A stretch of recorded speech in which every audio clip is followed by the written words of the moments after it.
Bienvenidas. Hoy nos vamos a sumergir en un material que es, bueno, muy especial. Se llama Valle de las Tres Montañas. A primera vista parece un cuento, una fábula, con animales que hablan, pero en realidad esconde una guía súper práctica sobre la transformación interior. Exacto. Vamos a seguir el viaje de un zorro, un zorrito muy curioso, que a partir de un simple dolor en la pata, pues se encuentra con un búho sabio, una águila anciana, y le enseñan a gestionar no solo el dolor físico, sino también las emociones y los grandes desafíos. Y es que eso es lo potente de este texto, cómo usa una narrativa de fábula para meter ideas que son, en el fondo, bastante radicales. ¿Sí? No es solo un cuento, es un manual metafórico que nos propone cambiar nuestro estado interno a través de tres claves: la atención, la intención y la conexión con algo que llama el campo del corazón. Vamos a ver que detrás de la sencillez hay un sistema muy coherente. Vale, pues empecemos por el principio. A ver, todo arranca con algo súper mundano. El zorrito tiene una pata que le duele y no sabe por qué. Ajá, Y aquí aparece el primer maestro, el búho. Y lo lógico sería esperar que le diera un remedio, ¿no? Una hierba o algo así. claro, una solución directa. Pero hace algo totalmente inesperado. Le pregunta: «Pequeño, ¿dónde está tu atención ahora mismo?» Y claro, el zorro responde lo que responderíamos todos: «Pues en mi pata, que me duele un montón». Y esa pregunta ya es el primer gran giro. El búho no se centra en el problema, sino en la percepción del problema. ¿Ya? La atención funciona como un amplificador. Aquello en lo que te enfocas crece. Si toda tu atención está en el dolor se convierte en todo tu universo. Lo que hace el búho es invitarle a cambiar el foco antes de intentar cambiar cualquier otra cosa. Exacto. Y entonces le enseña la primera práctica. Le pide que se haga una pregunta un poco extraña. ¿Dónde estoy en relación con el campo de mi corazón? Que de primera suena... Suena rarísimo. El cuento lo describe de una forma muy gráfica. El zorrito cierra los ojos y se da cuenta de que su atención está en su cabeza, revoloteando como una abeja inquieta. ¡Qué buena imagen! Y la instrucción es usar un imaginario hilo de luz dorada para atraerla suavemente hacia el centro del pecho. A ver, seamos sinceras. Esto del hilo de luz suena un poco etéreo, ¿no? Sí. A más de una persona le puede parecer una fantasía. Entiendo perfectamente el escepticismo. Pero lo revolucionario aquí no es tanto la imagen, que es solo una herramienta, sino la idea que hay detrás. A ver, Y es que la atención no es algo abstracto e incontrolable, sino algo casi físico, que se puede mover y se puede anclar. Este simple cambio de perspectiva es la base de todo lo que viene después. claro. Aunque el cuento lo llame campo del corazón, esto tiene un eco muy claro en la neurociencia, que habla de la coherencia corazón-cerebro. No es magia, es un entrenamiento del enfoque. O sea, que el hilo de luz es solo una metáfora para un proceso muy concreto: dirigir la atención deliberadamente a una zona neutra del cuerpo. Eso es. Y el resultado, según el texto, es inmediato.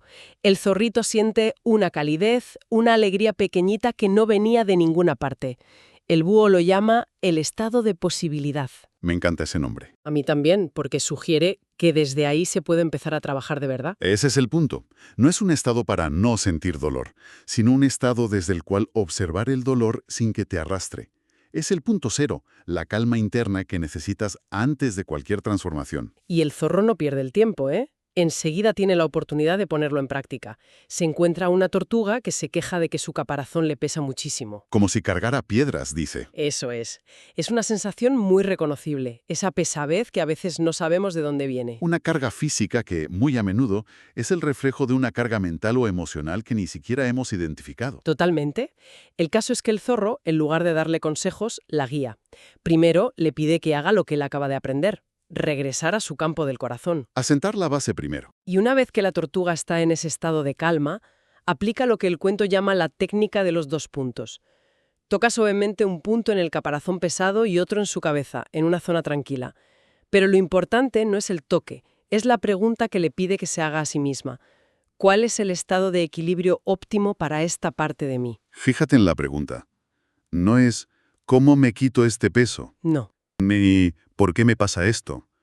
Es una pregunta abierta, que no presupone una solución, sino que apela a una sabiduría interna para que encuentre su propio equilibrio. Sí, pero aquí viene la parte que me parece más difícil y contraintuitiva. La instrucción clave es: Deja ir cualquier idea de cómo debería ser la respuesta. Soltar el control. Soltar el control por completo. Y eso va en contra de todos nuestros instintos. Si algo nos duele o nos pesa, nuestra mente se pone a analizar, a buscar causas, a planificar. ¿Cómo se supone que soltar va a ayudar en algo? Planteas la paradoja central de todo el sistema. El texto propone algo radical, que nuestra mente consciente, con su necesidad de analizar y controlar, es a menudo el mayor obstáculo para la solución. Vaya. Sugiere que existe una inteligencia corporal, una sabiduría organísmica, que sabe perfectamente cómo reequilibrarse, pero solo puede actuar cuando la mente analítica se quita de en medio. La técnica de los 2 puntos crea un puente de consciencia y la renuncia al control es lo que permite que la información fluya por ese puente. O sea, que el mayor impedimento para la solución somos nosotras mismas intentando forzarla. La tortuga lo hace, suelta y siente una onda suave, mientras el peso empieza a aligerarse. Es fascinante. Ajá. Pero claro, ayudar a otros es una cosa, pero todos sabemos que el crítico más duro vive dentro de nuestra propia cabeza. ¿Qué pasa cuando el problema no es un caparazón pesado, sino tu propia voz diciéndote que no puedes? Pues el cuento aborda eso directamente. Es el siguiente gran desafío del zorrito. Así es. Intenta escalar la montaña más alta, pero su diálogo interno es demoledor.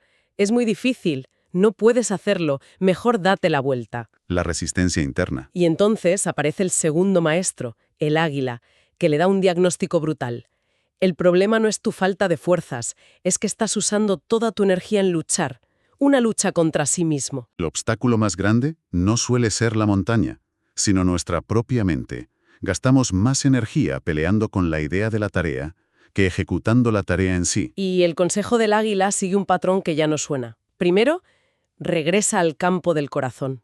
Calma el sistema. Siempre el primer paso. Y segundo, y esto me parece increíble, le dice que reformule su intención, que cambie el imperativo «debo escalar esta montaña» por una pregunta abierta y permisiva. ¿Cómo puedo permitir que esta escalada fluya a través de mí con claridad y facilidad? El cambio de lenguaje es la clave. Permitir que fluya, en lugar de forzar el ascenso. Es un cambio total de paradigma. Es que es la diferencia entre empujar una roca cuesta arriba y dejar que te lleve la corriente. Lo he sentido 1000 veces en el trabajo. Cuanto más me esfuerzo, peor sale. Totalmente. El resultado para el zorro es radical. Llega a la cima casi sin darse cuenta, como si hubiera sido llevado por una corriente invisible. El esfuerzo se desvanece cuando la lucha interna para. Y esto introduce una distinción fundamental que hace el águila, entre 2 tipos de voluntad. La primera es la fuerza de voluntad como la entendemos, ¿no? Esfuerzo, disciplina, empuje. Sí, la de apretar los dientes. Esa. Y la segunda, que el águila llama la verdadera fuerza de voluntad, es la alineación. Es la capacidad de alinear todas tus partes internas hacia un objetivo, de forma que no haya fricción. Es pasar de ser un motor que lucha contra el freno de mano puesto a soltar el freno y dejar que el coche avance suavemente. Fíjate, es exactamente el mismo principio que con la tortuga. El problema no era el peso en sí, sino la resistencia a él. Aquí, el problema no es la montaña, es la lucha interna contra la idea de escalarla. Exactamente. El mensaje de fondo parece ser siempre el mismo. El obstáculo no es el problema, es nuestra resistencia al obstáculo. Y la solución en ambos casos pasa por un acto de rendición. Rendir el control mental y rendir la lucha interna. Vale, hemos visto cómo se aplica al dolor físico y a un desafío de rendimiento, pero la historia va más allá y se mete de lleno en el terreno de las emociones. Ajá. El zorrito se encuentra a un conejito llorando desconsolado. La causa es algo súper universal. Sus hermanos no le han dejado jugar y se siente excluido y triste. Una emoción muy primaria que todos hemos sentido. Y nuestro instinto habitual es intentar eliminarla cuanto antes. No llores, anímate, no es para tanto. Pues el zorro le dice algo que es todo lo contrario. Y que para mí es una de las ideas más potentes del cuento. La tristeza no es tu enemiga. Es como una visitante que trae un mensaje. Pero un momento, ¿dialogar con la tristeza como si fuera una persona no es un poco raro? Lo normal es querer quitársela de encima. Es raro porque va contra todo nuestro condicionamiento. Pero el enfoque es muy poderoso. Al tratar la emoción como una visitante, ocurre algo crucial. Te desidentificas de ella. Ah, La tristeza no es quien eres, es algo que estás experimentando. Este pequeño cambio de perspectiva te saca del modo resistencia y te pone en modo curiosidad. Ya no luchas contra ella, sino que te preguntas, ¿qué ha venido a decirme? Y para facilitar esa conversación, aplica una variación de su técnica. Los pasos son: 1. Regresar al campo del corazón. De nuevo. 2. Poner una mano en el pecho, donde se sienta la emoción, y otra en la frente, un lugar que se asocia con la calma. Y 3. La pregunta cambia. Se le pregunta directamente a la emoción: ¿qué necesitas para sanar y transformarte? Es un acto de escucha interna profunda. En lugar de imponer una solución desde la mente, tengo que dejar de estar triste. Se le da espacio a la emoción para que revele su propia necesidad. El resultado es alucinante. La tristeza no se va por arte de magia, pero se transforma. Pierde su carga abrumadora y, lo más importante, revela su mensaje. El conejito se da cuenta de que lo que necesitaba no era que sus hermanos cambiaran, sino encontrar su propia voz para decirles cómo se había sentido. La emoción no era el problema, era el síntoma. La tristeza era solo el mensajero que señalaba una necesidad no atendida, la de autoexpresión. Una vez que el mensaje se entrega, el mensajero puede retirarse. La metáfora final del zorro lo clava. Las emociones son como el clima. Vienen y van. Qué bueno. No tienes que controlarlas, solo observarlas y entender qué traen. Y aquí la cosa se vuelve a escalar. Ya no es solo el individuo, sino el colectivo. El conocimiento se extiende por el valle y los animales empiezan a entender que todos estamos conectados. Pero esto, de nuevo, puede sonar muy abstracto. La mapache lo pregunta sin rodeos. ¿Cuando yo me siento mal, afecto a los demás? Es una gran pregunta. Y el búho le responde que sí, que su estado interno se irradia como el calor de una hoguera. Quizás no de forma mágica, pero lo vemos a diario, ¿no? Sí, claro. Una persona estresada introduce esa energía en una habitación. Una persona en calma invita a la calma. Es el concepto de contagio emocional. Para hacerlo práctico, el águila les da un ejercicio para las interacciones. Antes de hablar con otro, tómate un segundo para regresar a tu propio corazón. El resultado es que las discusiones se vuelven conversaciones. Ya. Y la historia culmina con esta visión de las 3 montañas, que son como un mapa mental que resume todo el viaje. La montaña de la verdad, dorada, que es el cuerpo sabe sanarse. Ajá. La montaña de la belleza, plateada, que es las emociones se transforman en sabiduría. Y la montaña de la bondad, verde, que es todos estamos conectados. Es un mapa perfecto del viaje de la conciencia que propone el cuento. Empieza en lo más básico, el cuerpo. Asciende hacia el mundo interno de las emociones y finalmente se expande a la conexión con los demás. Lo físico, lo emocional y lo social como 3 facetas interconectadas. Lo bueno es que, como decíamos al principio, esto no se queda en una bonita metáfora. El texto incluye al final una especie de apéndice, el manual del zorrito, que te da deberes. Y eso es lo que le da su verdadero valor. ¿Sí? Pasa de ser una historia inspiradora a ser una herramienta útil. Destaca un ejercicio principal, el ritual del campo del corazón, que es una práctica de 5 minutos para la mañana y la noche.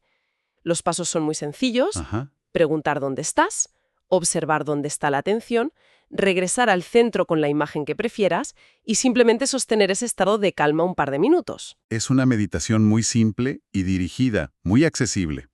Y luego, el manual ofrece guías específicas para aplicar las técnicas a situaciones concretas. Dolor, tareas, emociones. Y la prueba de fuego de todo el sistema aparece al final, con la historia del desbordamiento del río. Esa escena es clave.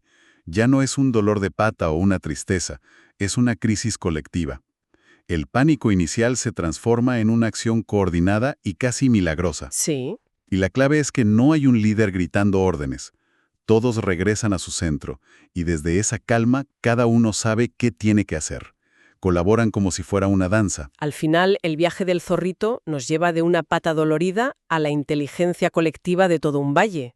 El mensaje central es que la transformación empieza al regresar al propio centro. Sí. Sí. Para terminar, el cuento nos deja con varios acertijos del búho. Me gustaría dejar una reflexión final basada en uno de ellos, el que llama El sanador secreto. A ver. El acertijo dice: hay un sanador que vive en ti que no necesita medicinas ni palabras. Solo necesita que le preguntes y que sueltes lo que cargas. ¿Quién es? El texto revela que es nuestra propia inteligencia interior. Claro. Así que la pregunta para quien nos escucha podría ser: ¿en qué aspecto de la vida, ya sea un dolor, un proyecto o una relación, se podría probar a hacer una pregunta más abierta y soltar un poco el control, solo para ver qué respuesta emerge desde dentro?